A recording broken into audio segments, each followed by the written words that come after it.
one of the things that I like to talk about is the pH of your body. Apparently, there's a growing concern for a lot of people with skin conditions, and the most prevalent problem that we have is a condition called eczema. And what I've seen, not only in clinical practice, but as a formulator of skincare products, is many people saying, hey, I have this eczema and I don't know why. Well, we can speculate why eczema exists. Currently, there's no cure or any formidable treatment, I guess we could say, for eczema. But one of the things that I found to be very, very effective at treating eczema is a very known product called shea butter. Since 2007, here in the United States, there's just been a plethora of products that actually have that ingredient, shea butter. Now, just to give you a little bit of personal testimony, I myself was a chronic sufferer of eczema, and my eczema was so bad that I literally could not wear anything such as what I'm wearing today, because not only was my skin irritated and inflamed, it was so dark, it was almost probably the same color as a tiger. And I had been on different medications, and unfortunately, many of those medications didn't work. Finally, about 2 years ago, my dermatologist did find a medication that actually helped out a little bit, but I never had anything that actually stopped the itching, stopped the irritation, and stopped the inflammation. On a trip to New York City, my husband and I, along with some friends, were on the streets of New York, and I had forgotten to actually apply some of the cream that morning. Well, we were looking for a pharmacy in Harlem, and we stumbled upon the street vendor that was selling shea butter. And all I wanted was just something that could tide me over until I got to the pharmacy. Well, this street vendor sold me some shea butter for about $5 or $10, and I applied it to my skin because I was irritated at the time. And before I ever realized it, we never did find that pharmacy. And then by the night, by the time I got to the hotel that night, I realized, wow, I never did get the cream, and just the little red pustules that I had was actually not red anymore. I was still inflamed, but it wasn't red and it wasn't irritated. Well, I didn't think any much of the shea butter, other than, okay, it's a little good, it's somewhat effective. And I went back home, and I came back to Georgia, and I started working out. And just so that I would not be irritated, I would apply the cream that the doctor had given me, as well as the shea butter. Well, within a week, my eczema was completely gone. And need I tell you that during this time that I was taking not only what the doctor prescribed, the shea butter, products that I found on the internet, because I was that desperate. It's very embarrassing to be in front of patients or to be in front of people and literally just scratching uncontrollably. And that's exactly what my eczema was. And so lo and behold, within a week, all of a sudden, my eczema was gone. And so I said, wow, I'm in the bathroom and I'm going across my chest, and I'm like, oh my God, what happened? And the sad part about it was I didn't know what did it. I actually had been taking about 5 different medications, been on some steroid creams, and didn't know what actually worked. So one by one, through a process of elimination, I started eliminating some of the products to try to find out what was actually working for me. Lo and behold, by the time I got down to the shea butter, it was just the shea butter alone. 2 years later, the only thing that I use on my skin is actually shea butter. Now, does shea butter work for everybody? We can't say that it don't, but we can't say that it does. But more importantly, when we start to discover why within the last 4 or 5 years there's such a rise in atopic dermatitis, there's a rise in eczema, psoriasis, and many other skin conditions that we don't even have a name for. A lot of it has to do with some of the foods that we consume. A lot of it has to do with some of the medications that we're taking. And a lot of it also has to do with some of the environment pollutants that we're actually bombarded with each day. So what do? Well, that question can be answered many ways, but I think when you really get down to the nuts and bolts of it, when you think about the pollutants, when you think about the products that you're using on your skin, when you think about the medications that you're taking, what is going on in an underlying manner that seems to be consistent with all of what we're talking about. One, the pollutants, two, the foods, three, the chemicals that are being bombarded. And what I've come up with, or what I've resolved, is that there's a problem with our pH. Your skin's pH is normally about 4.5, which means that it's very acidic.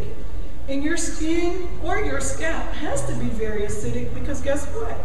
It actually protects you from bacteria and viruses.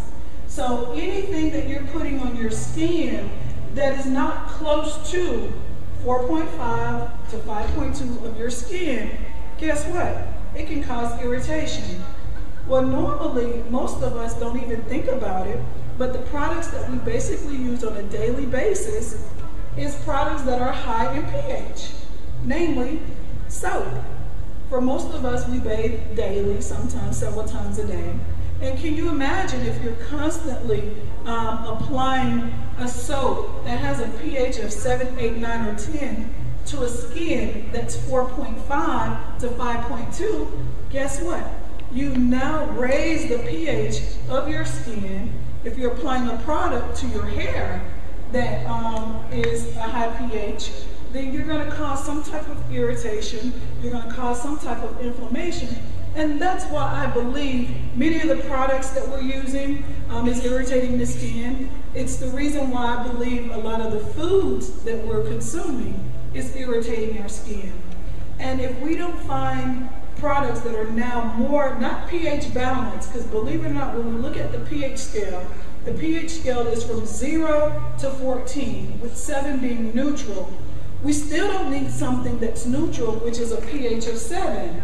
We need something that's slightly acidic. So products that are purported to help or treat a skin condition and it's not working, we have to look at the pH of that product as a possible culprit. Now, when I started formulating products, one of the things that I learned is that in the natural world, that we work very active for the products that we use, not only to be synergistic to the skin, but also to be a little bit more acidic. Now it's hard when you're using something like a soap. Soap is made of oils and a base that's sodium hydroxide if it's going to be a bar soap, and then potassium hydroxide if it's going to be a liquid. When you look at the pH of sodium hydroxide, guess what? It's very, very high. And if you look at that in terms of where your skin's pH, you're going to say, well, okay, well, why would I put that on my skin? Well, the good thing about the natural process of soap, if it is natural, is that there's a neutralization of the lye when the oils and the water and the lye is mixed. And that condition is called saponification. Now, the good part about saponification is that not only does the oils and water is mixed because of the lye, it also brings about what we call emollients. Now, emollients is really the moisturization of a particular product.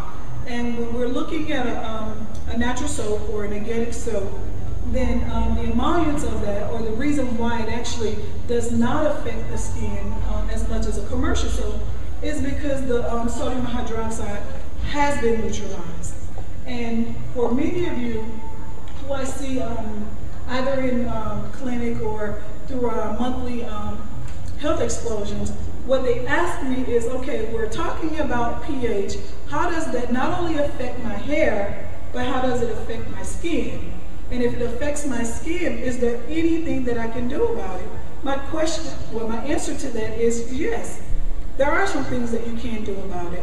One, if you're looking at products, unfortunately on many of the products, it doesn't have the pH of it, but you know that if you're looking at the ingredients and then you know something is very acidic, and you may not know this being a scientist, but there's things in your mind that you should know, even if you don't know, that looks suspicious or a little bit different. And all it takes is actually going into your cabinet and looking at some of the common ingredients that we're using now on our skin.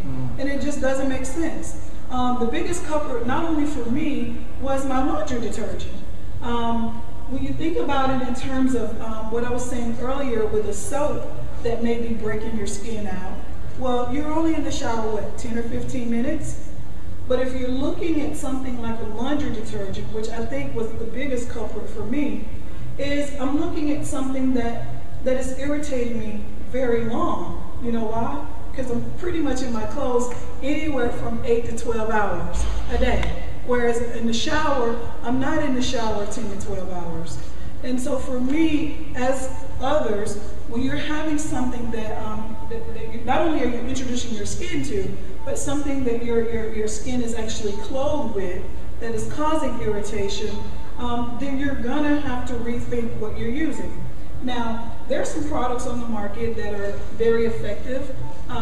They said that they're natural, and that's good. The best thing that I say is make your own laundry detergent. Laundry detergent is really only just 3 ingredients, and so I make my own. Now, does my laundry detergent look like Tide? No. Does my laundry detergent look like Gain? No. But does it clean like Gain and clean like Tide? Absolutely. Because these are the same 3 ingredients that actually Tide, Gain, and all the commercial soap makers use. So when you're thinking about a laundry detergent, there's 3 basic ingredients that I said that you need. One is washing soda, and believe it or not, guess what? You can pick that up in the laundry aisle. It's the Arm & Hammer washing soda, and then the other ingredient is borax. If you mix those 2 ingredients together along with water, guess what? You have liquid laundry detergent. If you don't add the water, then guess what you have? Powdered laundry detergent. And you have it, it's synergistic. The pH of it is typically 5.9 to 6.4, especially if you're using distilled water, and hopefully you will. And so you're going to have to start making creative decisions, and then you're going to have to be more proactive in some of the products that you're using. Secondly, if you're looking at some of the foods that you're consuming, a lot of the new foods that we have are very, very acidic, so we're told. Believe it or not, they're not. And the best way to know that is, guess what? You have that GI upset. And believe it or not, the GI upset is not because you have too much acid, it's because you have too little acid. And so if you bring those things back in balance, guess what? The likelihood of you actually developing or having dermatitis, psoriasis, or eczema will be greatly reduced. Now, I think many of you are in here probably not because of the pH for the skin. And for the guys in here, or the guy in here, this may be a little bit more information than you guys want to know. But the biggest problem that I see is, why do I constantly have a yeast infection? And when you look at the woman's vagina, which is very acidic, or it should be very acidic, is because, one, let me have a guy walk now. Is when you look at the woman's vagina, the vagina needs to be very acidic. And as I said before, the reason why the vagina needs to be acidic is because you don't want it to be, 1, filled with bacteria, 2, with viruses, where it thrives at. So a vagina that should be at 4.7 to 5.5 won't have a problem being healthy or in